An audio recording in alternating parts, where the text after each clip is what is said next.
How we doing? Welcome to episode 60 of the Ripper podcast. Ethan Rollins, Elson Gratz with you. Happy New Year. Welcome back. Took about a 2-week break, but we are back in business, ready to go. We got a fun one planned today. Ripp, winner of our fantasy football league, will be joining us in just a moment. Then a lot of local sports to get to. We'll reveal our rankings, first rankings of the new year.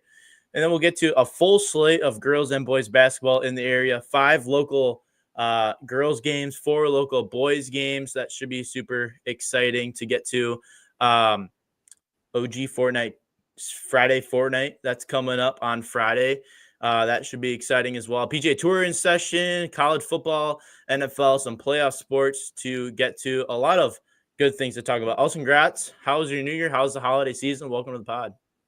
It's been great. It's been great to be back in Wisconsin. Spending some time in Illinois right now, but we're headed back to Wisconsin, repping it on the shirt. In about 15 minutes after the end of the podcast, I'm excited for that. I love spending time in Monroe. And as far as the pod, it's been too long. It's a whole new year since we've been on the podcast. I'm happy to be back. Yeah, it's been a while since I've talked to you. It's great, though. I mean, there's a lot to get to. A brand new year, looking better than ever. Back at home, you can see the background. We're back at it with that. Super excited. But joining us now is the man who is the champion of the River Brands 16-man fantasy football league. A Cardinals fan, a big Golden State Warriors fan, a cousin of mine, repping the last name of Ripp, which is oddly popular amongst our name. Ladies and gentlemen, welcome to the show, Ripp. Hello. Thanks for hopping on. Congratulations on your fantasy football championship. Talk about a little bit of a strategy. What was the mindset going in? Not draft Christian McCaffrey #1. Do not draft Christian McCaffrey. Elson, I think you were culprit of that. I was the CMC drafter in the MHS league, the 12-man, and yeah, I paid for it. Understandable. So great season overall. You got a championship in this league. You got a championship in our 8-man family league. You got like a specific strategy about like how you kind of go about that or anything in that regard? Not really. I just draft the best available player that I really can. And I draft players that I like, not just players that ESPN thinks is going to be good. I just have like personal bias towards them. And like Trey McBride, I drafted him as my first tight end and it paid out really well. Sure. Just because I like him. For sure. Elson's got a question for you. All right. So as a Cardinals fan, what are your thoughts on the season? Obviously ended on kind of a sour note. Had a chance to make the playoffs, but couldn't quite pull it out down the stretch. Take it away. It sucks, especially, you had a good, you were good halfway through the season. You had a chance to win the division and you just blow it away towards the end of it. And, I don't know if it's a quarterback. I don't want to say it's a quarterback thing because I like Kyler, and I don't want to say it's a head coach thing because you can't. How many head coaches can you go through anymore? So I really don't know at this point. James Conner's great. Maybe just give the ball to Marvin more, or the defense definitely needs to step up too. Yeah. So, like I mentioned, you're a champion in an 8-man and a 16-man. Is there any type of difference in strategy between? I mean, it's half the amount of players, and so like a waiver wire is different. What's the mantra going into that? I mean, in the 8-man, you had a historic season in that league, going 12-2. In this league, my team was better than yours, but you got a little bit of more lucky hand. But talk about that. Well, usually the better team wins. So, But anyway, that's besides the point. The strategy in the 16-man was just to draft. I mean, I don't know. It was hard. It really was to find anybody good. Especially, I had a bad pick in Jonathan Brooks. I thought he was going to come back and do good, but he just absolutely failed my expectations. So it was a bunch of risk reward kind of thing you kind of have to go into. Yeah.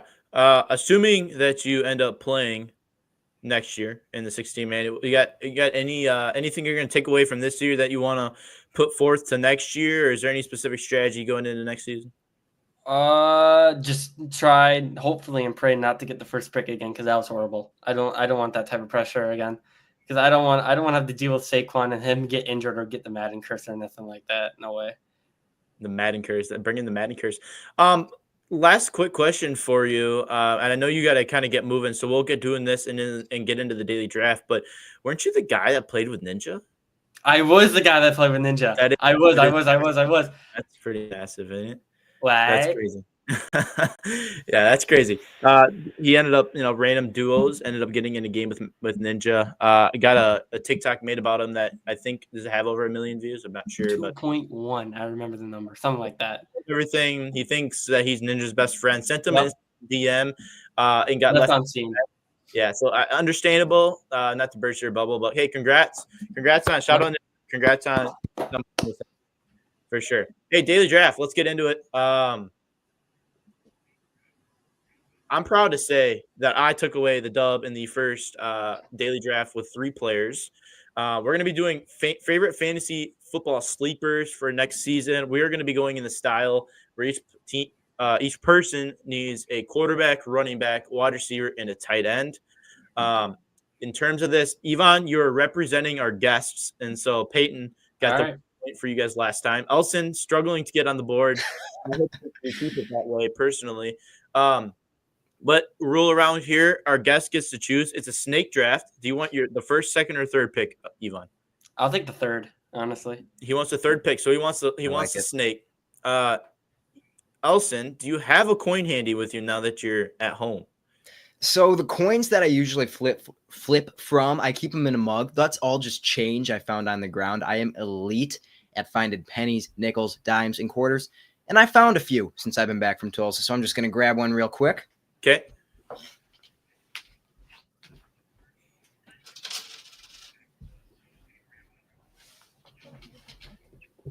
He must. Okay, here we go. He's back. We're flipping the big money today. Got a quarter. You want heads or tails? Call it. I'm going to go tails here. We've got heads. And I'm going to take the second pick. You can lead it off. Ooh, really? Okay, I'll take so this is sleeper. So this is not best overall. And like I said before the show, not a lot of time to prepare for the episode today. I kind of forgot what kind of I need to do on an episode day. So I'm winging it. But I got to pick a sleeper at each spot, and I'm going to go with my running back, and I'm going to foresee the future and determine that Ashton Genty is going to be a Dallas Cowboy. And so I'm going to take Ashton Genty for my running back. I had a couple of rookies on the list. I felt like, I don't know what team they're going to play for, so I'd leave them off. I'm going to go running back too, and I'm going to go Audric Estime for the Broncos. He straight up took the starting job from Javonte Williams, and, that's a big, thick running back who works between the tackles. That's what Sean Payton wants. He's got lead back potential. I think he'd get 20 touches a game, so we'll go with Estime. Hey, shout out Notre Dame. Yvonne, you got 2 picks here. Take them wisely. Well, I'm going to go with the basic answer for receiver and go, or a cornerback, whoever cares. But I'm going to go receiver and go Travis Hunter. Receiver? Okay. Okay. I don't know what position he's going to play, but if he plays receiver, he's going to be pretty good. Points per interception. Yeah. Just saying. Fantasy football could look different in 5 years because of the evolution of Travis Hunter playing both ways. For sure, it's possible. Might stick rookie here and go for quarterback Cam Ward. He's going for the rookie team. I mean, a lot of rookies, but we're going Cam Ward. Do you have a prediction on potentially where he might be going? He could go 1 to the Titans. It depends, though. Oh, okay. Elson, who are you going? So, if Ivana's going to be the all-rookie team, if you guys are just going to be the all-rookie team combined, I think I'm going to be the all-second-year team. I'm going to go with Michael Penix Jr. He looks night and day with Kirk Cousins. He's going to be the Falcons starter next year. He's got a good receiving core. I think they're going to be putting up big numbers. I like the pick. I think that he's definitely come on here in the second part of the season, or I guess more so like the last 5% of the season. I got 2 picks here. I'm gonna go tight end. I'm trying. Do I want to take a tight end? I'm not sure. Wide receiver, quarterback. See, I'm winging it. I got to find out here someone off the top of my head. It's a difficult one for sure. A quarterback who might be a sleeper at next year. Is Baker considered a sleeper? I might take Baker. I think that's fine. Okay. Give it to me. Thank you. Baker Genty's going to go first round, by the way. So Baker's a sleeper if Genty is a sleeper. Okay, so you think Genty's going to go first round fantasy football playoffs? Bijan did.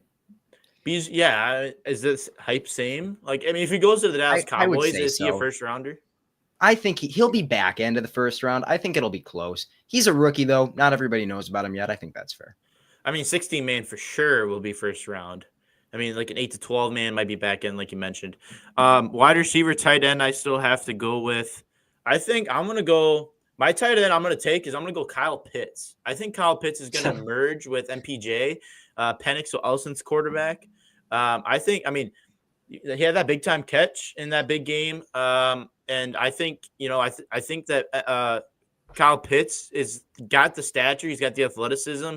I think he's a big time tight end. And I think that, fantasy football rolls around next year. I think he might be, maybe 5 to 10 on the range of tight end spectrum. And I think he's a sleeper. I think he'll be top 3 by year's end. All right. So this is the kind of pick that's going to lose me the daily draft because nobody knows ball out there. But I'm going to go with Jatavian Sanders, tight end for the Panthers. And that's not just some random guy I'm throwing out there. He looked good with Bryce Young, and Bryce Young has looked good. I thought about Bryce Young as a quarterback sleeper. Yeah, it's I think that could be, a legit top half fantasy starter, maybe in the 6, 7, 8 range. I got big expectations for Jatavian Sanders, tight end out of Texas in his second year. So that's going to be my tight end. Continuing that second year trend. Ivan, you got 2 picks around your team out. Here we go. So for my running back, if you're going to go Baker, I might as well go as teammate and get Bucky Irving. That's a solid pick. I like that. And then for tight end, I got to go Tucker Kraft. I feel like he's going to have a good year. Like another one, pretty much, yeah. Kraft was on my list. I like that pick. I like Bucky, too. He's really good. He's a bum. Okay, Elson, your last pick. So I got wide receiver, and I don't know whether I want to stick with the second-year trend. I'm choosing between Keon Coleman, who's a little bit of a bigger name, and Marvin Mims on the Broncos, who has been lights out down the stretch this year. Cortland Sutton getting up there in age. Bo Nix going to be throwing the ball a lot. He's going to get a lot of looks. I'm going to go with Mims. I think he's in his third year. Maybe it's his second, but got a lot of young players on my side. I'm going to go with a guy who all season long, I had him in the majority of my leagues, actually, and he was probably the most consistent player in fantasy football. He was a consistent double-digit dropper. He'd have the big games where he might touch a 20, but very rarely did he ever get single digits. And, when you have Josh Allen throwing you the football, it's very crucial. I'm going to go with Khalil Shakir.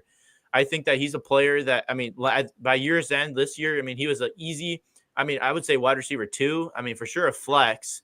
But he was drafted as a depth guy. He just continued to work his way up. I think he's a stud. I think he emerges himself as a top 15 wide receiver if he's not already by year's end. I think he'll be touching top 10 potentially. But I'm going to go with Khalil Shakir as my Mr. Irrelevant pick. I'm going to write that down so I don't forget.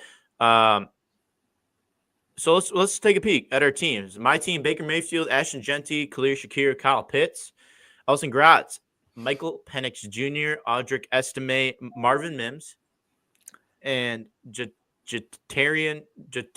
How do you say his name? Jatavian Sanders. I think he's a second rounder. Out of Texas, he's a guy. Correct? Out of Texas? Yes. Okay. I remember him in the draft. Ivan, Cam Ward, Bucky Irving, Travis Hunter, and Tucker Kraft. So there you go. This will be a graphic posted on Instagram and Facebook. Right. You can vote there. And winner gets 2 points. Second place gets 1 point. And in Elson's case, third place will get 0. So make sure you go and vote on that. Hey, Ivan, congratulations on winning the Fantasy Football League. We hope to have you back next year. Appreciate you joining the show. I hope to be back next year too for the second time appearance. Okay. He beat both of us in the 16-man playoffs. Does he get to host the pod? Yeah, he might. It was part of it. You get an appearance on the podcast. Whether or not that's deserved or not, I don't know. But we'll recap. I got one thing that Ethan will never have: the Ripp Fantasy Championship. Oh boy, we can't even see it. Put in the camera. Oh, there it is. There you go. Yep. Oh, that's awesome. Yep. Proud creator of that trophy a couple years ago for the Family League. Never ended up in my house other than the moment that the package was delivered. But we hope so. I thought there was maybe a chance this year, maybe a little bit of a Cinderella run there at the end of the year, but maybe next year. We'll see. Right, we'll see. But next generation over the Youngs for sure. How about hashtag next generation? Yes. Yep. All right, Ivan, thanks for coming on. Thanks for taking time out of your day. Hey, we'll see you online, all right? Hey, hold on. You're going to be playing in the Fortnite Friday. Yeah. Oh, I think so, yeah. Good answer. Okay, good. All right, good. Hey, thanks for hopping on. Have a good night. All right, no problem. Have a good day. Yvonne Ripp, kind of a stud. I mean, I would say he's a stud for sure. Big one though, Fortnite Friday OG Championship. So I actually have a graphic made, but it's got a sponsors logo on it, and we are not 100% there with the sponsorship. Not to a point where I can properly share that, but we're working on a sponsorship for the big event. But that's OG Fortnite Friday Season 1 Friday. Pregame show starts at 5:45. Super excited to bring that to you. Maybe Elson will be a part of that broadcast. Maybe not. We'll see. Maybe Ryan Matheson will be a part of that broadcast. Maybe not. We'll see. But we're working on what we can do and present that. Goal is to be able to do that once a season through the new OG thing that's going on. Backed by popular demand. I had multiple people ask if we were going to do that again. And I was like, didn't really think about it, but I guess we're going to. Elson, last time that you've touched the controller and hopped into a little bit of Fortnite action. So I just got a PS5 for Christmas. Been grinding some of that Madden 25. You know, it's Madden 25. Sometimes a guy hits you and you go flying 20 yards. And it's like, oh, that's something that happens in football, I guess. I have not played next-gen Fortnite. And the last time I played last-gen Fortnite, maybe 2 years ago. Really? I have no idea how to build, but, maybe we clutch it up. Maybe we pull it off. Hey, as an OG from OG to OG, it's back. Season 1 is all about it. I think end of January is when Season 2 comes out. I think like February 1st, you're doing like the whole 2-month type thing. A little bit of controversy, though, whether or not Season 2 gets the credit it deserves, because February is not a full month. It's a short month. So do they get – I mean, maybe they should potentially get a couple extra days because they're kind of getting snubbed there. I don't know. But we'll see. But excited to bring that to you. We're working on sponsors. That should be a lot of fun. But we got a build bracket and a no-build bracket. 8 teams each. Teams can play in both. And it's a 50-50 pot, so you might be able to walk away with a little bit of cash. Should be a lot of fun. I'm excited to be able to do that, bring it back. Esports. Ryan and I brought the first one. I think it was like 2 years ago now that we did the first OG Fortnite Championship. And it was fun. It was a lot of fun, a lot of good entertainment. Had some people on, players on, some good friends. So we'll be doing that. There we go. Hey, we got a lot of local sports. Let's get to our rankings, Elson. This was something that did over the break, not exactly on Wednesday, but ended up doing it. And we got back on the New Year's schedule. And so take a peek at this. Darlington, the new number 1 in the boys' side. They're averaging 72 points a game, which is absolutely crazy. But a little bit of movement here is – you can tell Monroe has lost a couple of games over the winter break, and they've slid down a couple spots. Teams like Albany stayed the same, although their points per game slightly down a little bit. But girls' side, 1 and 2 have remained the same, and 3 through 5, 3 through 6. That's kind of second tier, looking to maybe crack it. But we got a big 1v2 matchup coming up this week that we're about to preview. But a lot of good stuff. Blackhawk boys still looking for their first W. Rooting for them. Hopefully they get that job done. Averaging 33 points a game, might not get the job done, but Blackhawk girls, though, 6-4. That's not a horrible season so far. So getting into the new year, kind of getting into that down stretch, a period where, it's you're running out of games. So you got to start winning some, and you got to win the big ones. So a lot of the big games that we'll eventually cover here. There you go. Rankings there. Elson Gratz, any thoughts, any concerns with the rankings so far? Do you respect them? I think that they're perfect. I would be lying to you if I said that I've really been catching up on Greene County area basketball, but I don't think you can do it any better. These are the definitive rankings. Perfect. I mean, stats in the line. We look at the numbers here, Ripper, and that's what we put on the screen. So I got to say one thing though. Yeah. You got the points per game up there. I love that. Maybe this is harder to add up based on doing it on Huddle. Points allowed per game. Defense matters. Defense wins championships. Defense wins state. Maybe you will have to add in some advanced metrics into the – maybe that could be the next step for us, is add some advanced metrics. We'll get our guy Ryan Matheson on that, the analytic guy, as we like to refer to him. He's all about that stuff. Maybe we'll get him on some advanced statistics that could potentially provide a good product for the people. But let's get to some games, though. I was talking about girls basketball 1v2. Big time game. Albany Monticello taking on Peck Argyle. 2 undefeated, 2 12-0 teams, 2 heavyweight battle battle-tested teams going at it in this one. Elson, we're going to make our picks, lighthearted picks, as we must preface, but 1v2, Elson, who are you going to take? I think this is an even matchup. I'm going to go with Peck Argyle. I mean, this is a tough one. I mean, Albany, Monticello, Peck Argyle, both teams, one could say very, very close. You go Peck Argyle. I'll take Albany, Monticello, just for the pure fact. We got to stay 50-50. We don't want, that broken graphic kind of narrative that kind of goes with the whole like picking of games type thing. But I'm going to go with that. I think that's going to be the move. Another big girls basketball game coming up later in the week, Evansville and Albany, Monticello again.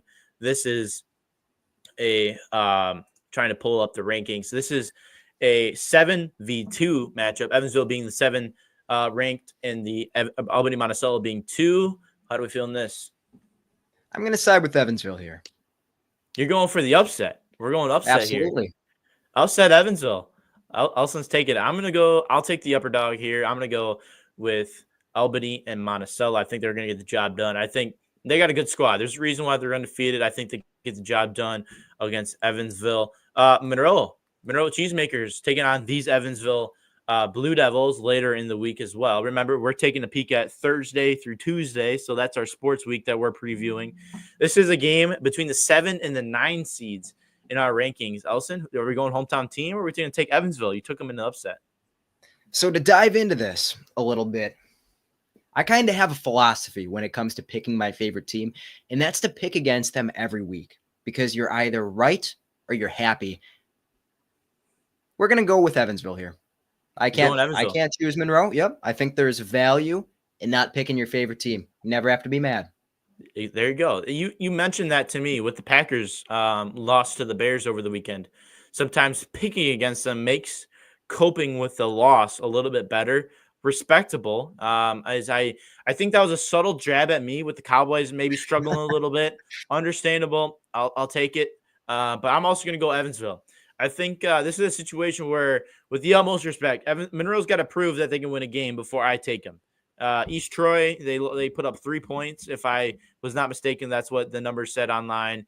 That's not a good look for the Cheesemakers. But hey, once you're down, there's always room to go up, and so that's what I'm going to go. I'm going to take Evansville. So hopefully Cheesemakers win. I mean, that's our team, right? But hopefully we're both right on that one as well.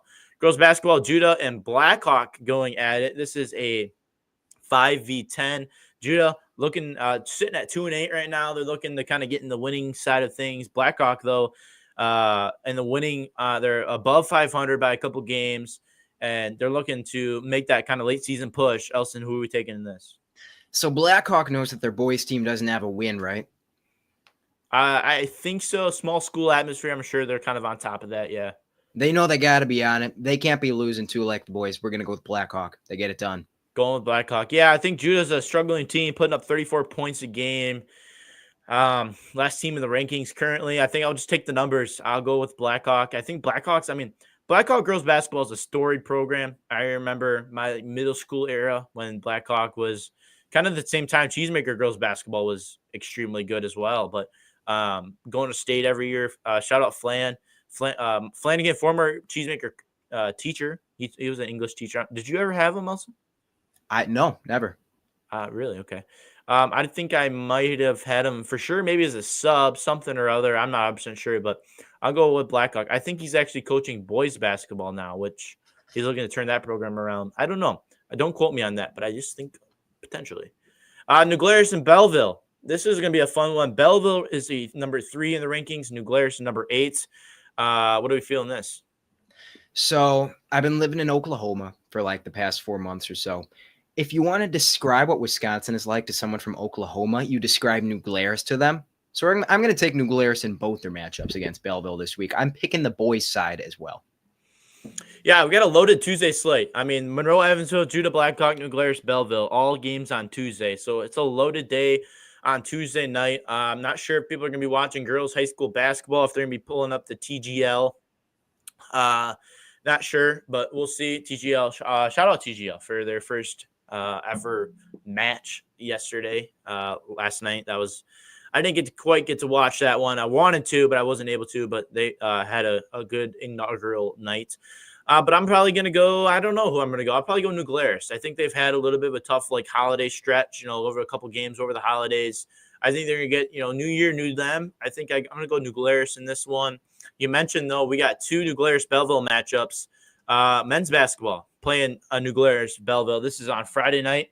Big time matchup. A little bit of a different story, though, for the men's side. I mean, the New Glarus number 3, Belleville number 7. How are we feeling? You're taking New Glarus in both, you said.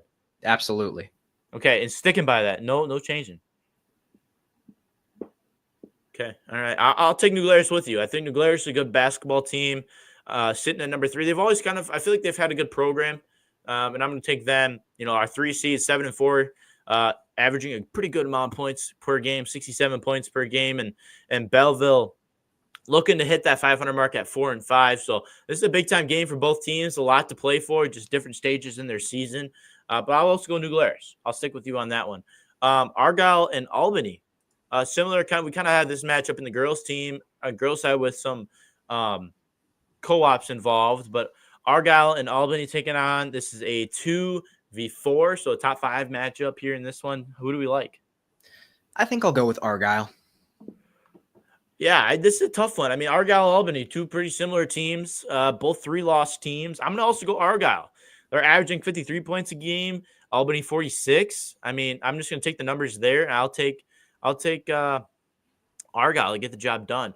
And I guess by the rankings, an upset classified. So Blackhawk and Judah, the number 8 and the number 12 team in the rankings going at it. Blackhawk, do they get the first win? So are there draft picks in high school basketball? Is draft position in play here? Not at all. All right, so then in that case, Blackhawk is going to come out hungry. They see their opportunity, and they get the W. Yeah, there you go. Blackhawk, good opportunity. I think a good chance. I mean, this is probably one of their better opportunities to get that first win of the season. I'll go Blackhawk for the heck of it. We're going to root for them. They're going to get the first win of the season. A little bit of a late Christmas, present, I guess, if you would. A good opportunity, good hard-fought basketball. I think they got the chance to go out and get the job done. This is a part of a loaded Monday slate in boys basketball, 3 games, including the Argyle-Albany game, including this game, and then the Monroe-New Glarus game Monday night. This is going to be a fun one in New Glarus. I potentially thought about going to this game. I don't know if I have much better things to do on Monday night, but no Monday Night Football. But Monroe-New Glarus, a little bit of the what highway is it? I-69 maybe? I think 59? So. Whatever it is, it's that. Yeah, I-69 rivalry. It's gonna be a fun one. This is a bit of a matchup in all sports. A little bit of a battle, a little bit of a rivalry. Elson, who are we gonna take? I'm going to stick with my strategy. It's a long bus ride for Monroe. I'm going to go with New Glarus and the I-69 rivalry. There you go. I'm going to take Monroe. I'm going to go Monroe in this one. I think they get the job done. They also had a little bit of a tough holiday season over that break stretch, losing a couple games, playing a good couple teams. I'm going to go with the Monroe Cheesemakers, get a road win, and the I-69 rivalry. We might have to make this a thing else, and this could be our self-proclaimed rivalry that we present every year. I mean, that could be our thing. Who knows? Excellent rivalry, excellent name. I think we roll with it. There you go. There's a preview of this next upcoming week's local sports, girls and boys basketball, and our rankings. Rankings will be up on social media coming up here later tonight, if I remember.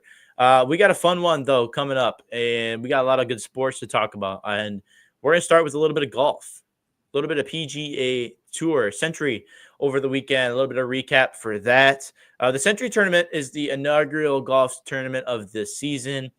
Hawaii and Maui, Hawaii. Additionally, they also play this weekend's tournament there as well. But typically that tournament provides a lot of low scores. It is one of the more easier golf courses. It is, some people say, is it too easy? I mean, I would say yes. Hideki Matsuyama won it with a record-setting 35 under, and that is quite literally absurd. In golf. I mean, over 4 days, Thursday through Sunday, 35 under is the PGA Tour record. And if you look at it, the PGA Tour record for the top 5 lowest scores are all from the Century Tournament. So there's question marks about there's potentially changing, some par 5s to par 4s. It's a 73 par. It's a par 73, which is a little odd too. Kind of rule of thumbs par 72. So there's some talks about that. I mean, obviously the PGA Tour comes and modifies these golf courses in certain ways to provide the best product and the most challenge, but currently that's not getting done. And so I think it's a little bit of a controversial thing. Colin Morikawa, a guy who was on my fantasy golf predictions, he looked really good. A guy who seemed like he was always kind of in the shadow of Scotty Scheffler through the big tournaments a season ago. He looked good. He shot a 32 under. He just couldn't quite keep pace with that 35 under from Matsuyama. Shout out Century, though. I realized this over the weekend watching golf, that Century is actually an insurance company based in Stevens Point. Interesting. That cool. They're usually like these tournaments are sponsoring the tournament that's like in their headquarters, hometown. Well, we don't have any golf tournaments in Stevens Point, let alone really Wisconsin, unless it's like a major. And so Century going all the way down to Hawaii to shout out them. So Stevens Point, home base for Century Insurance and sponsor of the opening tournament for the PGA Tour. So shout out Century. Fun thing that's always interesting to look at, though, is some of the new equipment deals. It's kind of like first day of school. You kind of get back to the swing of things and see what people are wearing when they show up.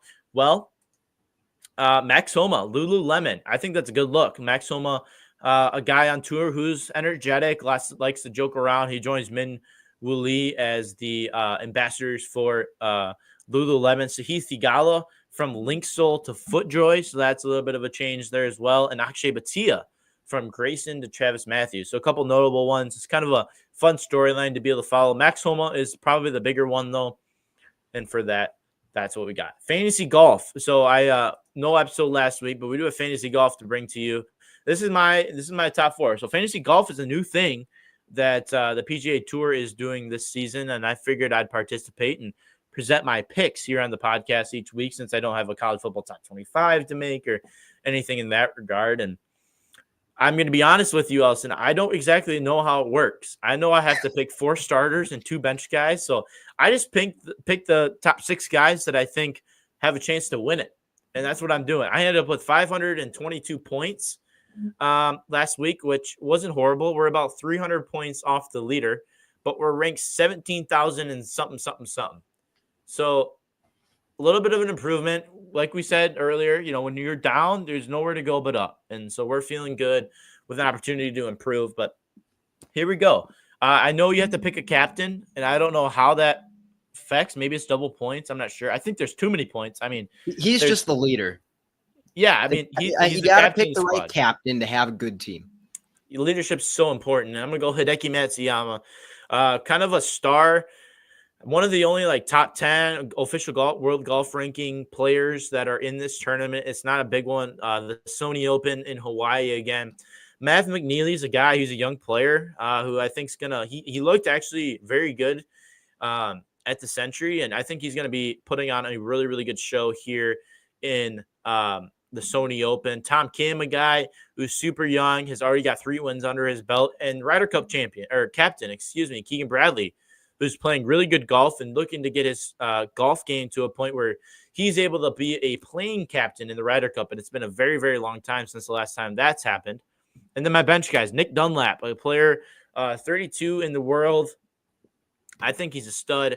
Can win golf tournaments like no one's business. One is an amateur, which is absolutely insane. And then Luke Clatton, a good player who is actually from the University of Auburn, played as an amateur, caught people's attention, and he's playing golf in this tournament. I like him as well. So that's my fantasy fantasy golf rankings. I can't guarantee what the 522 points that I earned last week means, but what I do know is if you want to play, you can do it. You got to go online, go to the website, something PGA Tour Fantasy Golf, and we are at Ripper Brands. And so if you find us, you can maybe become friends if that's a thing, and if not, no big deal. But there you go. You can find out what we're doing, but that's my picks.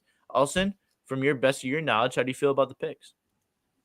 I think that they're excellent. I know just as little as you do about what the numbers mean. I would encourage all our listeners to join. It's a pretty shallow pool. I hear that there are only about 17,535 people participating. So we got a good chance. That's just so untrue. I think we're about mid-pack is my guess. I mean, we're only 300 points off the leader. I think the leader's got 803 points or something. And so not horrible. I think the fantasy golf last week, I think I mean, we had Colin Morikawa. He ended up placing second in the tournament, so they didn't pick the winner, but we got second place. That's pretty good too. So we'll see. We'll see how week 2 goes, and these tournaments are a little difficult, like these ones specifically, when there's not a huge field, not everyone's playing. So you kind of got to dig a little deep and find some young players that might potentially have a little bit of a breakout tournament. But there you go. Enough golf. Let's get into some college football. Elson Gratz has his playoff risers and fallers for the NFL draft. Elson Gratz, take it away. So I'm excited for the football segment on this show. If it sounds like I'm talking like an auctioneer, it's just because I'm speed running it a little bit. Got to be making the drive to Monroe pretty quick. Yep. These are my offensive risers. Defense will be the next episode, I'm hoping. So I want to talk about Drew Aller, quarterback from Penn State. And he's kind of a unique case because you'll notice he's got the 3 question marks after his name. That's because he said he's going back to school.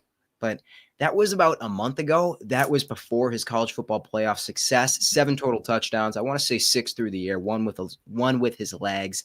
He's a very mobile QB. Definitely fits the mold of what most modern offenses are looking for. 2 picks. He's a very good decision maker. For the most part, he avoids turnovers. One thing I've really liked is how he's been willing to push the ball more downfield in these big games, because that's kind of like something we see with Justin Herbert, where if you're playing the Raiders, he's going to be making smart decisions. He's going to be taking the checkdowns when they're there. But one of the reasons Justin Herbert's been having such a special season this year, almost a breakout for a quarterback who is already very good, is because he's made the aggressive decisions. He's taken the downfield shots, and that's been really huge. So if you're looking for a high pro comp for Drew Aller, there it is, Justin Herbert. The question is he going to come out this year? He is a first-round talent, maybe not a true first-round talent like the Trevor Lawrences of the world, the Caleb Williams, where this is a clear-cut number 1 overall pick. But in this year's class, where we're hurting for QB talent, not a lot of big-name free agents, he would absolutely go round 1. And then, I don't want to spend too much time talking about offensive linemen on the podcast, but Calvin Banks Jr. is a name to know. Guy with big expectations in the preseason, and he has absolutely lived up to them. So far in the playoffs against Clemson and Arizona State, just 1 pressure allowed. That's exceptional. However, there aren't a ton of big-name pass rushers for Clemson or for ASU, so I went back a couple of weeks. His last 2 matchups of the regular season, Kentucky, that's Deion Walker. Texas A&M, that's Nick Scorton, Shamar Stewart, Shamar Turner. Excellent pass rushing defensive line. He only gave up 1 pressure. It was 1 hurry against, I think it was maybe Nick Scorton in the Texas A&M game. The run blocking game is personal for him. He runs guys over. A very complete tackle prospect. Kind of reminds me of Joe Walt. This is a guy I could see going top 5. He's absolutely going top 10. Not a ton of offensive fallers.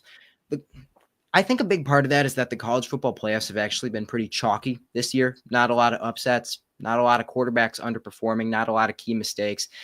The one thing I will say, and this isn't the college football playoffs, but it is a new development since our last show, Jalen Milroe is not an NFL QB. Not right now, at least. Can you draft him on day 2, round 3, round 4? Sure, he's got a really good arm. He's an excellent scrambler. But if you want to plug him into an NFL offense day 1 as a starter, I do think he's going to crash and burn. He is a developmental quarterback. I mean, expert analysis right there, Elson. I mean, a lot of good stuff as always. So I got a question about Drew Aller's potential draft stock if he decides to go out. Hypothetically speaking, if he has a horrific performance against the Notre Dame Fighting Irish, how does that work? And does he potentially maybe be like, yeah, I can't go out this way. I got to come back? So if he's bad against Notre Dame, there's no question in my mind. He's not coming out. I already don't think that he does come out because Penn State's backup, who looked like a pretty solid quarterback in the limited snaps he played, transferred out because Drew Aller announced he was coming back. So if he decides to throw the changeup on him and go out for the draft, Penn State has nothing. I mean, that is huge for the Nittany Lions. Absolutely. So I already don't think he's gonna. He doesn't strike me as the type of player that would kind of maybe not betray, because he's just a young QB getting his money, going to the NFL, getting a head start on development. So he has every right to change his mind and declare, but I would say maybe a 25% chance he does. If there are any slip-ups throughout the college football playoffs where he looks bad, he is absolutely back. Yeah, there you go. Calvin Banks, a guy who's been injured a little bit. I believe he was back. Has he been back the entire playoff or just last game? I think entire. Yes, he's been back both playoff I games. believe He didn't so. miss a Yeah. ton of time. No, I think just a couple of weeks at the end, if that, maybe 1-2 weeks with an ankle or something. Good player for sure. I think him and like a guy like Will Campbell are going to be kind of at the top of those tackle rankings, and I think this could be a really fun draft. Like, it's one of those years that there's a lot of unknown. It's going to be hard to kind of predict what we're thinking in terms of placement because quarterbacks, there's not that clear cut number one. There's a lot of different, variety in what we're looking at. So for sure, I think going to be a lot of fun. I think both those guys are good football players, and we'll see. Maybe Drew Aller will have another year in college football and see what he can do. There has been reports, though, I have seen that like many NFL executives feel that if Drew Aller decided to come out, that he could potentially be the QB1 on the board. Like he potentially would be up there at the top. They like him that much for whatever reason.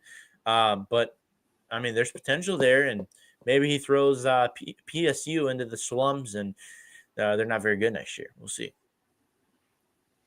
College football playoffs coming up. Big game tomorrow night, Notre Dame and Penn State. Elson Gratz, let's preview this one. Can my Fighting Irish get the job done? So these are two teams that I actually think are pretty similar. Both have strong armed but mobile quarterbacks, very good in the trenches, two solid defenses. Ultimately, I just have a little bit more faith in Penn State. They can really get after it on the defensive line in particular. And if Riley Leonard makes a few too many mistakes, I think that could be curtains. I've got Penn State 27-24. Come on. It's close. I went back and forth a little bit. I just think Penn State has the better roster. I don't think there's a chance. Notre Dame, Penn State's got a good team. They got a really, really good running attack, even when you factor in Drew Aller to that with their two-headed monster. But there is no defense like Notre Dame's. I mean, the turnovers that they force against the best players in the country are uncomparable. And I think that Notre Dame is going to find a way. They found a way the entire time. Jeremiah Love is a full go. He's been progressing great and looks like he's going to play well. Notre Dame is a well-versed team. Riley Leonard is a player that is going to be on a lot of NFL teams' radar coming into the draft season because of his ability to scramble and then also make the big throw when he needs. He's a big, tough dude. He's a competitor, and I think that's the biggest thing. Wins and losses are the biggest stat as a quarterback, and he can get those for you. This is a different team. Marcus Freeman, a lot of respect for him as a Notre Dame fan. I think that he provides the Notre Dame Fighting Irish with the best opportunity to get the job done, and I'm all for it. I think Notre Dame, I will say, I think Penn State is, other than Notre Dame, is the best remaining team. Now, if we get past all the confidence in the world to see where we can go come next year, and even, into the national championship, because I think we can take care of Ohio State and Texas as well, depending on the winner of that game. Let's take a peek at it. Ohio State, Texas. Ohio State's a team that was at the lowest of lows after that Michigan game, the big game as they call it, and now they're back. I mean, Jeremiah Smith is going absolutely nuts right now. What are we thinking this also? This one was really, really tough for me. I think it's pretty close to a coin flip, but I do like Texas a little bit more. And that starts with their defense, in particular their secondary. You mentioned Jeremiah Smith in this Ohio State passing attack. There just aren't a lot of teams in the country that can compete with that. I think that Texas can. A little spoiler alert, in the Risers episode for the defense, or the Riser segment for the defense next week, Jahdae Barron, cornerback from Texas, is absolutely going to be on there. And so I think that if they can just slow Ohio State down a little bit, that might be all it takes, but they got to stop the run game as well. And when you got Quinshon Judkins and Travion Henderson, who looks like an NFL lead back this season, that's really tough to do. And then I look at Texas's offense and how they're going to move the ball against Ohio State. I think that they can stay comfortable. I think that Quinn Ewers can have a good game in the air, but Jaden Blue looks excellent for the Longhorns. And ultimately, I just think they're better in the trenches. I think that they're going to get pushed up front with their excellent offensive line. They're going to control time of possession that much better. And in a 28-27 battle, I've got Texas. I think Texas gets the job done too. I don't have a lot of faith in Ohio State. I think that their quarterback, Will Howard, is a little bit on the overrated side. I think Kyle McCord had a slight advantage, is a little bit of a better quarterback for them. But in terms of this game, I think Texas is one of those teams. They're on the short list of squads coming into the season that I thought had an opportunity to make the national championship, and including Notre Dame and Penn State. But Ohio State was not on that list. I thought Ohio State would take a step back. Now they've played really well. They've played close games with Oregon. They obviously beat Penn State in the regular season. The tough loss to Michigan. But here they are, a couple of big wins so far in the regular season, or the postseason, excuse me. And I think the most impressive win potentially of the playoffs was their game against Tennessee.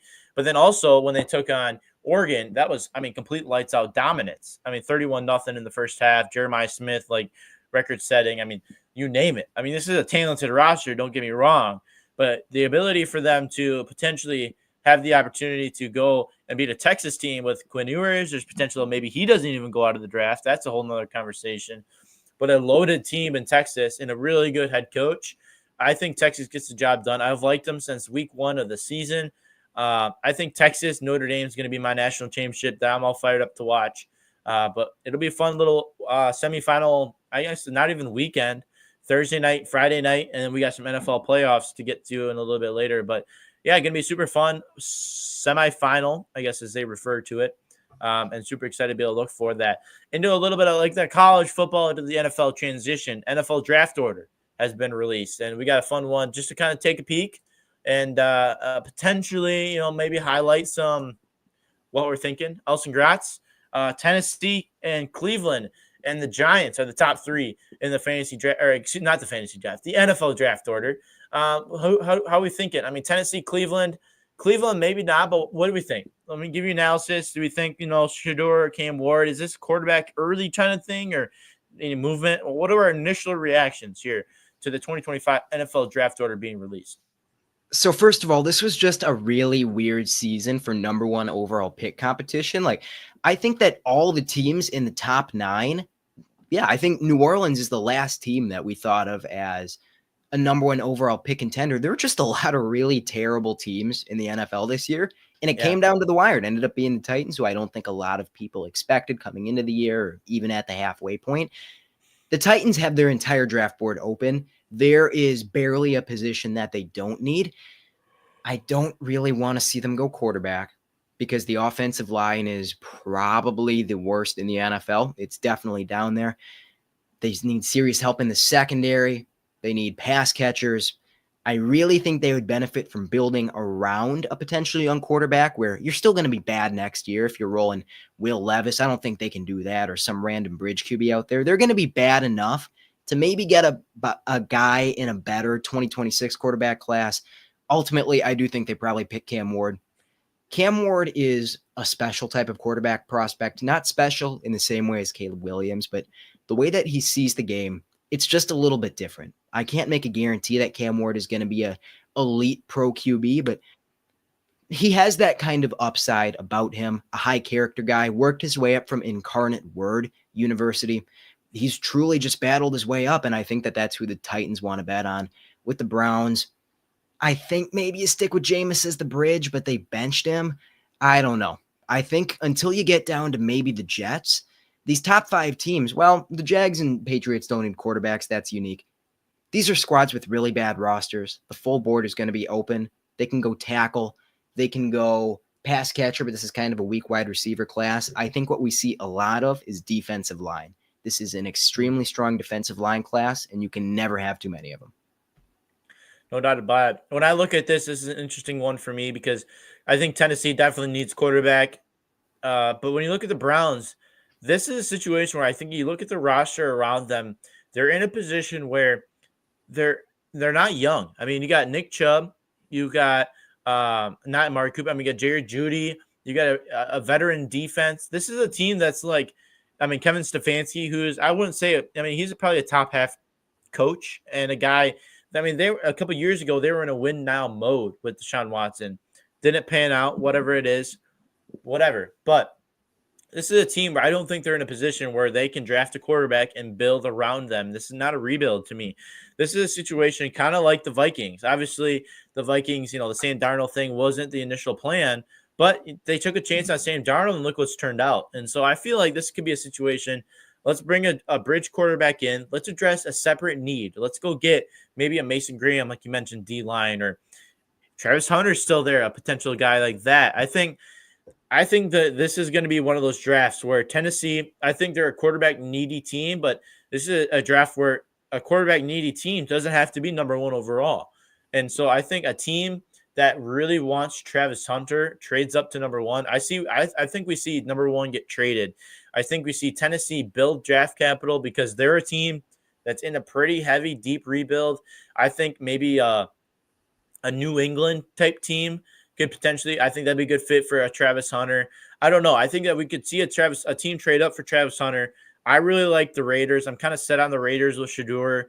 That's just a couple initial reactions. But how about the Dallas Cowboys sitting there at 12? Is that prime real estate for Ashton Jeanty? Because I sure hope so. If he gets that far, and I think he does, but you never know. Ashton Jeanty is really special. He could go top 10. People say running backs don't matter. If you've watched Ashton Jeanty play, you know that that's not true. I truly wouldn't mind that for the Cowboys. I mean, this is a deep defensive line class. You maybe grab a good defensive tackle in round 2. Maybe grab a pass catcher in round 3. Yeah, I wouldn't mind Jeanty at all. Yeah, there's definitely a lot of hopes, and I know that's a topic for another day as well. But yeah, I think Ashton Jeanty tank for Jeanty has been kind of the mantra the last half of the season, and I think it'll be interesting to see. But there you go. NFL draft order has been released. A lot of good stuff there. Let's keep going into a little NFL regular season awards. I'm excited to be able to get to this because regular seasons come to a close. We had the postseason. We have some awards we got to release, and we'll see if we agree on them. We'll have open conversation. Let's start. Should we work backwards to forward, or should we start at the big dog with the MVP? I think we start with MVP and we get kind of deeper into the weeds with some of the little more obscure awards. Let's do it. MVP, Elson Gratz, who's your pick? Josh Allen. I'm going to go Josh Allen as well. I think that's kind of a controversy between him or Lamar. I think Josh Allen's just been like lights out. I mean, they lost Stephon Diggs. This was supposed to be kind of like a bridge year for them, but it's turned out to be probably their best year since Josh Allen's been around. A little bit more confidence in this team. I like Josh Allen as MVP as well. Coach of the year. This could be a little interesting. Who we got? I got Jim Harbaugh. Jim Harbaugh. Okay. That's interesting. So I got to think about this one because there's a couple of really good options out there. I think it's got to be Kevin O'Connell. Okay. I mean, I think the improvisation there with, J.J. McCarthy going down and Sam Darnold and kind of what he's turned Sam Darnold into, I think there's something to be said for that. I mean, a 2-loss team. They got embarrassed by the Lions, don't get me wrong, but this is a good football team, a team that is the best 5 seed that we might have ever seen in our lives. So I think Kevin O'Connell is the well-deserving candidate of the Coach of the Year award. Offensive Player of the Year. Derrick Henry. Oh, and release the reasoning behind that. So I love Saquon. Saquon is an elite running back. I don't think he's the best running back in the NFL because he is playing in the perfect scheme for his skill set. He is running behind an elite offensive line. As far as elite offensive lines in the NFL go, not good, not great, but elite, it's the Lions and it's the Eagles. And what Saquon is allowed to do, where he has a wide open crease to run through that hides his mediocre vision as a ball carrier, and then he can make a linebacker miss. He can juke a linebacker. He can jump over a safety's head backwards. That's awesome. But Derrick Henry has had to earn it for himself, and he's been even more efficient, even if he doesn't quite have the yards and touchdown production. I think that if you're in a phone booth and you don't want to tackle one guy, that's still Derrick Henry. The way that he lets the Ravens close out games is special. I think you provide a lot of really, really good points and a lot that I do agree with, but I think it's hard to just not. I mean, after the season, the record-setting season that he did have, almost record-setting season, but Saquon was lights out. I mean, he was a guy that whenever you had to play the Eagles, he was at the forefront of your concern. On a star-studded team, whether it's the offensive line or the quarterback or the receiver, even the tight end or the defense. But Saquon Barkley is the forefront of that. I think that Offensive Player of the Year definitely goes to a player or like a skill position, not a quarterback. And I think we're on the same process on that as well. But yeah, I mean, both those guys might be 1-2, but I think it's hard to not give it to Saquon. And I see a lot of people probably thinking the same way. Defensive Player of the Year. Myles Garrett. Yeah. See, this one's tough for me. I've heard a lot of things about Pat Surtain. He's been really, really good. He's been almost through shutdown corner, but there's one thing that stopped me from picking him, and that's the penalties. He holds guys. Is Myles Garrett the leader in sacks this year? No, that's Trey Hendrickson. Hendrickson has 18. Garrett has 14. Okay. Yeah, this is tough. I don't know who to go with this one. I think I might go past Retain. I think that just a little bit of a difference. I think it's getting to the point now when you look at like the lockdown performance that he's had against some really high-end wide receivers. I mean, defensive linemen, they rush the passer every single play, where cornerbacks are in different types of coverages and having to defend some of the most athletic people on this planet. And so I'm going to go with Pastor Tain. I think what he does, I mean, he's emerged himself as one of the top-notch cornerbacks or DBs in the league. I think he's a baller. I think he's a prevalent piece to that Broncos defense that's heavily talked about when regarding their success. So I really like Pat Surtain in this one. I'm gonna take him just to be a little different than you. Let's go offensive rookie of the year. So there's a player I want to pick. I think it was I don't remember the name of that class. Cat Personal Finance, I think it was. We watched some tape on him together. I said he was the best college player I'd ever seen, and that's Brock Bowers. I believe. I don't think he broke the all-time rookie receiving record. Catches, right? Yes, I think that's what it was. He's been basically the entire Raiders offense, but I couldn't do it, and that's because he's awesome, but he's basically a glorified slot receiver. When you look at who's bringing the most value to the table, I had to go with Jaden Daniels. He's been a top 6 to 7 quarterback as a rookie, even better than Stroud last year, in my opinion.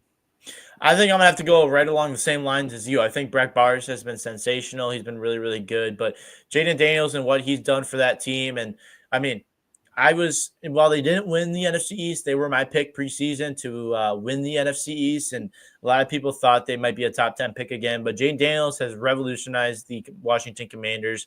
He's an instant superstar, and I think that he continues to do that. I think he's a really, really good player, and I'm super excited to see the rest of his career, even though he has to play my Cowboys twice a year. That's the only concern. Defensive rookie of the year. Quinyon Mitchell, cornerback for the Colts.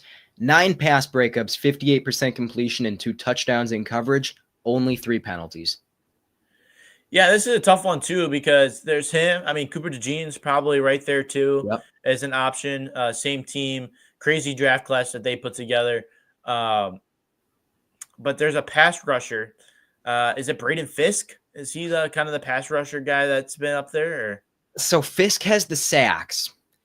The other guy that I would prefer as like the guy I thought about is the player off the edge who is a little bit of a higher pick, Jared Verse. Yeah, because he earns the sacks. Braden Fisk is probably he's not a defensive tackle. He is a looper on stunts. Like that's his position. He is the master at coming unblocked and sacking the QB. So I wouldn't mind a Verse defensive rookie of the year pick. He's been fantastic. I'll go with that. I think Verse is good. I think he missed a couple games at the beginning of the year. Isn't that correct? Oh, he might have. He might have missed a little bit of time. Okay. I think that, I mean, he's been very, very good. He was a stud coming out of college. I do remember that. And I think he's a good pick. One of the first round picks for the Rams in a couple of years. And I think they made a count with him. And I'll go Jared Verse in that one. Last but not least, comeback player of the year. Bryce Young. Bryce Young. He's been that good that he earns that award, you think, huh? So you've only seen him since he's been back in that Cowboys game, I imagine. That was hands down the worst game he's played. I think he's had 7 games. He was okay against the Broncos in his first game. He was bad against the Cowboys. He has been, top 10 in all the games outside of that. He is making big throws. He has been wildly impressive to me. He's definitely emerged and he's definitely grown. But I wonder why his worst game was against the Dallas Cowboys. So do I. I have no idea why. I get he was under pressure, but come on, man. That was my pick of the week. He ruined it. Well, tough. Don't pick against the Cowboys. I think comeback against the Eagles. Okay. I think there's a question mark in terms of what this comeback player of the year award be recognized. Is it recognized like coming back from injury or like becoming a good player after not being a good player? Depends on the standard. I don't know. It's hard. To me, if it's an injury award, I think you go Aaron Rodgers. I think just purely his age kind of gives him that, be off that torn Achilles and the ability. watching the documentary, which I've enjoyed so far. I think watching his, the work that he had an opportunity to potentially come back if they're a good team last year. They're still not a good team, but for him to like be in a position after that kind of injury at 40 years old is pretty incredible. I think in terms of bad player to good player, I think it's got to be Sam Darnold. I think, Yeah. I talk about this a lot. The most important stat for a quarterback is wins and losses, and he's put his team to a 3-loss season with a squad that isn't probably that caliber. I know the defense has a big part of that, but Sam Darnold's really turned himself into a really, really good quarterback. It turned himself into a position where, if the Vikings decide to keep him, he's going to get paid, or if they keep JJ McCarthy, he's going to get paid somewhere else. So I think that he's just turned around his career and his outlook and what people look at him as an NFL quarterback. And I think it depends on, like I said, depends on what you think the award's valued as. But I'm going to go with one of those guys, depending on what you're looking at. That's my take. What do you think? One thing about comeback player of the year on Darnold real quick. I totally get it. Darnold's been really good this year. I do have questions about how sustainable it is long-term. Maybe he just kind of got the yips against the Lions in a really tough primetime game. I don't know. We're yet to see, but he's authentically been top 8 quarterback this year. He's got a golden arm. But as far as a really sneaky comeback player of the year contender, he's not going to get it, but a guy who maybe kind of deserves it. You know who's actually been good this year is DeMar Hamlin. Like, he's a starter for the Bills, and he's an above-average starting safety. Last year it was nice. He came back from having a heart attack on the field, which is horrific. He wasn't the same guy he was pre-heart attack, which is totally understandable. How are you going to come downhill and hit guys after going through that? He is truly unlocked a new mentality this season. He's been fantastic. Just wanted to shout out to DeMar Hamlin. Yeah, and I think that he's like a prime candidate if it's in terms of injury, right? I mean, if it's injury, he should have won it last year. I think that, coming back and being able to play and like being a position, like he made a team and he played and he made a team. And now, like you mentioned, he's a serviceable player and like he's a starting kind of guy. So he's a prime candidate if it's an injury award, but to me, I'm not sure if it is or if it's not. It depends. But there you go. Last thing on the agenda today is our NFL playoff bracket challenge. Elsa and I are going to collaborate on predicting the NFL playoffs. So this should be a lot of fun. Let's get this baby big mode. I guess that's all I can do. Here we go. We got a fun one. Should we start AFC or NFC, Elsa? Congrats. Let's go AFC.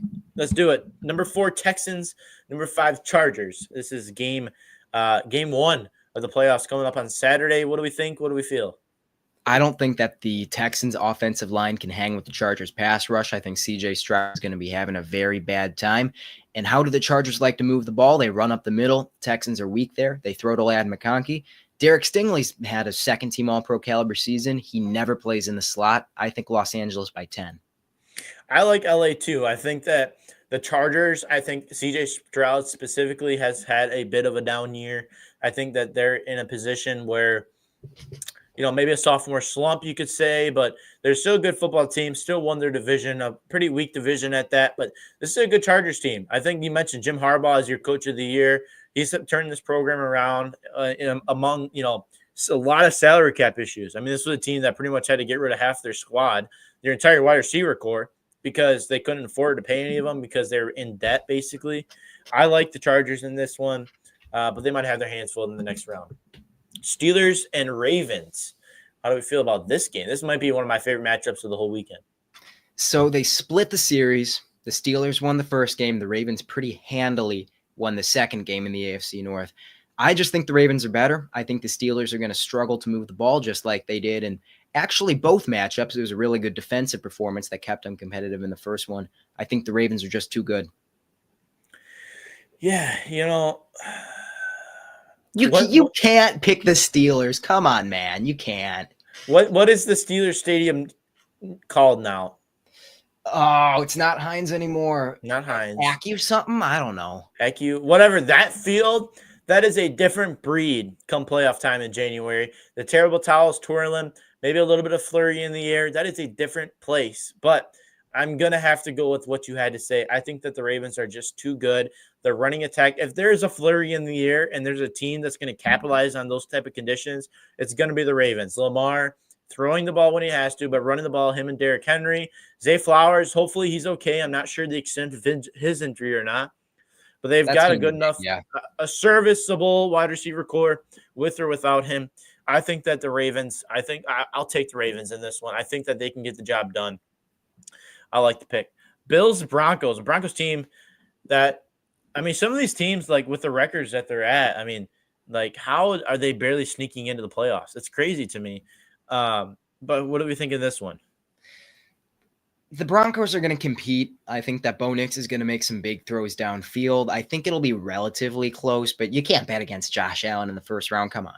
Yeah, I agree. I think the inexperience of the roster for the Broncos is going to be evident, but the experience of their coaching staff will be evident as well. But I think that's hard to take that against the Broncos. I think maybe they play like the Texans, Chargers, maybe even the Steelers. I think Broncos might get my pick, but I like that one. Let's go over to the NFC 4v5 Rams Vikings. I don't know what to make of the Vikings. Teams aren't very good coming off of playing the Lions because the Lions beat you up, but the Rams are super inconsistent as well. The Rams did win this matchup in the regular season. I watched that one on Thursday night. It felt like a very fluky win to me, and the Vikings have actually gotten better as a team since then. I'm still going to go with Minnesota. This is a tough one. I think the Rams are a totally different team since Puka and Cooper Kupp have come back. I think Matthew Stafford is confident, has someone to throw the ball to, and with them coming back, it opens up the run game for them. But this is a Vikings team that's one of the best 5 seeds that we've ever seen before. And I think they kind of drew a tough draw having to go to LA and play the Rams in this one, but it's tough. We'll take your nod. Vikings. We can go Vikings. I think that's the move. This is the best 5 seed I think we've seen in quite some time. Being a 3, they're a very good team. Buccaneers, Commanders. Who do we like? It's Monday Night Football. Or no, it's not Monday Night Football. Is it? No, that the 4v5 game is Monday Night Football. Yes. This is Sunday night. Broncos, Commanders. These are 2 really confusing high-variance teams. Sometimes Baker is going to come out and put up 45 points. Sometimes he's going to drop 21, and you can say pretty much the same thing about the Commanders. We went with my pick on the Minnesota game. I think this one's a toss-up. I would maybe lean Commanders. What do you think?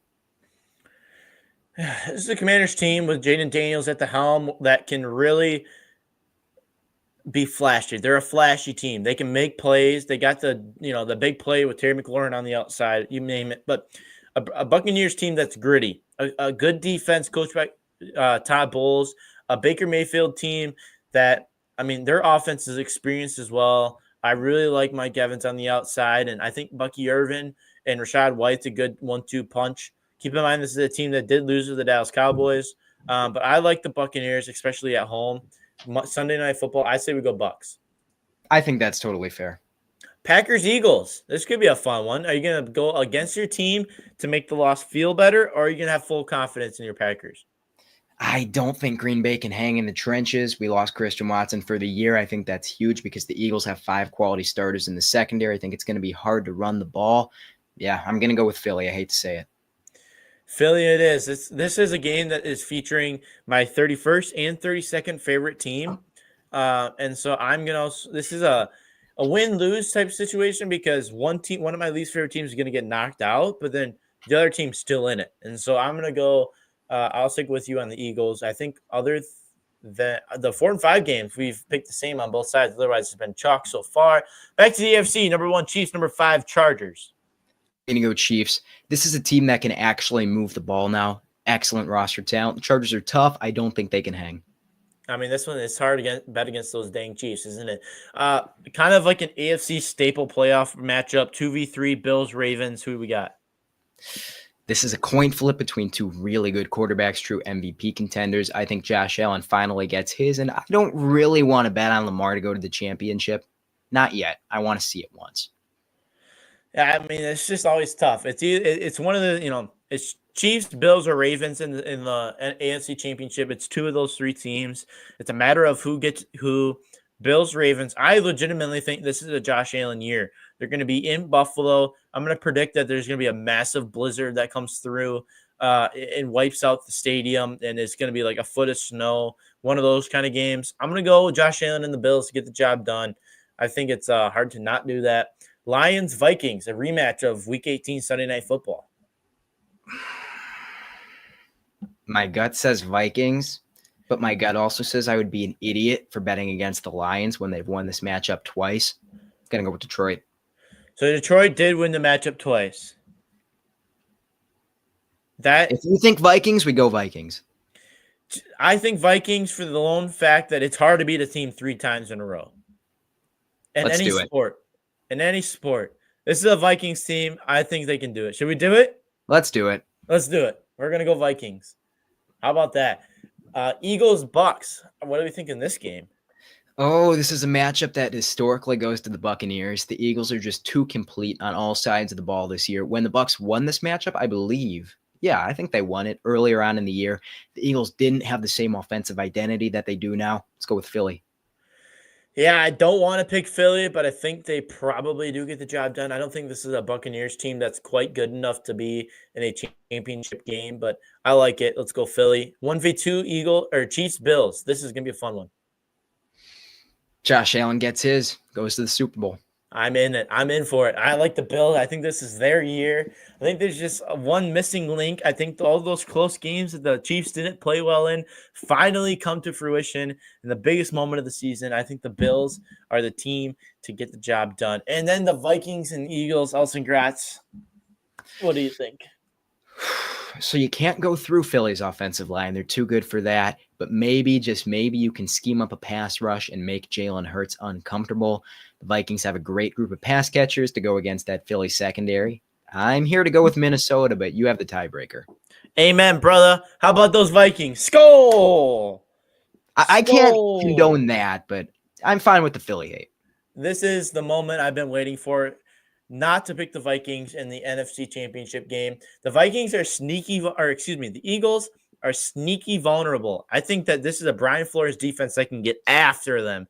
And I think there is not a chance in the world that the Vikings pass up the opportunity to do so. I think that they get the job done against the Eagles in a very, very good game. And then Bills-Vikings. Is it time for Josh Allen to get his? I think it's time for Josh Allen. I think it's time for Josh Allen too. How are we feeling? Total points? Are we doing this? What do we think?